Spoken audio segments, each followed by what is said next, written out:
En France, la formation professionnelle est censée être un droit pour tous. Mais voilà, dans les faits, pour des millions de personnes en situation de handicap, c'est souvent un véritable parcours du combattant. Au cœur de ce défi, il y a une fonction qui est devenue absolument essentielle, le référent handicap. On va voir ensemble comment ce rôle est devenu le véritable architecte de l'inclusion. Alors pour bien comprendre ce rôle, on va commencer par regarder l'ampleur du problème. Ensuite, on verra d'où vient cette fonction de référent, quelles sont ses missions au quotidien, les galères qu'il rencontre, et on terminera en se projetant un peu sur l'avenir de l'accessibilité. Allez, on commence par les chiffres. Parce que, vous allez voir, ils nous racontent une histoire assez frappante sur ce qui se passe vraiment sur le terrain.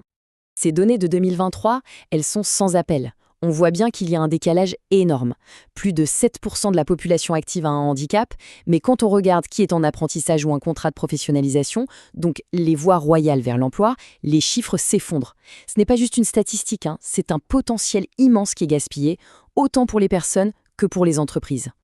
Et derrière ces pourcentages, il y a des visages, des parcours, 12 millions de personnes.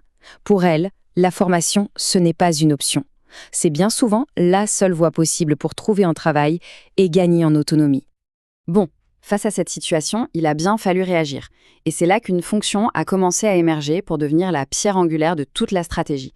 Mais alors comment ce rôle de référent handicap est-il devenu si central ? Eh bien, ça ne s'est pas fait en un jour. Son importance s'est construite petit à petit, loi après loi, sur près de 20 ans. On est passé d'une bonne intention, d'un principe général d'accessibilité, à une obligation vraiment concrète et indispensable. Le vrai tournant, le point de bascule, c'est cette fameuse certification Calliope. À l'intérieur, il y a un indicateur bien précis, le numéro 26, qui change absolument tout. En gros, il dit « Vous voulez des financements publics pour vos formations, alors il vous faut un référent handicap. Pas de référent, pas d'argent public. » Voilà, c'est aussi simple et direct que ça. Ok, maintenant qu'on a vu d'où vient ce rôle, voyons ce qu'il fait concrètement. Comment ce référent agit-il comme un véritable architecte de l'inclusion ? Cette citation, elle résume parfaitement le job. On ne parle pas juste de remplir des papiers pour être en règle. Non, le référent, c'est un vrai chef d'orchestre. En fait, le référent, il a plusieurs casquettes. Son travail va bien au-delà de l'accueil.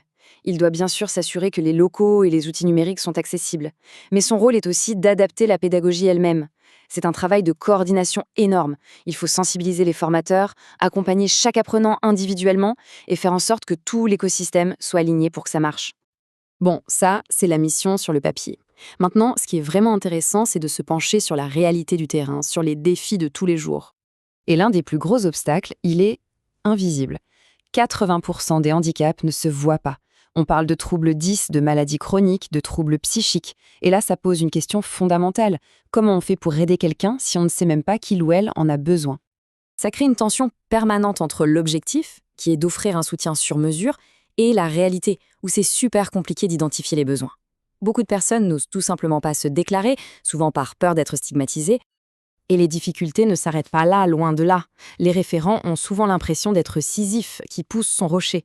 Ils manquent de reconnaissance, de temps, de budget. Ils sont souvent noyés sous la paperasse pour les audits et la conformité. Et par-dessus tout ça, ils doivent jongler avec un tas de partenaires, les médecins, les associations, les financeurs, qui ne se parlent pas toujours. C'est un vrai parcours du combattant pour eux aussi. Alors, face à tous ces défis, comment est-ce qu'on peut faire pour renforcer ce rôle qui est si important ? Quelle est la marche à suivre ? L'avenir, il semble reposer sur 3 grands piliers. D'abord, la reconnaissance. Il faut que référent handicap devienne un vrai métier avec des compétences reconnues, certifiées. Ensuite, les moyens. Il faut leur donner le temps et le budget pour faire leur travail correctement. Et enfin, les réseaux. Il faut absolument briser l'isolement en créant des communautés où ils peuvent échanger, partager les bonnes pratiques et innover ensemble. Au fond, le point crucial, c'est de changer de perspective. Il ne faut plus voir ça comme une contrainte ou un coût, mais comme un véritable investissement. Un investissement dans de meilleures façons d'enseigner qui, au final, profitent à tout le monde, avec ou sans handicap. Et ça nous laisse avec cette question finale.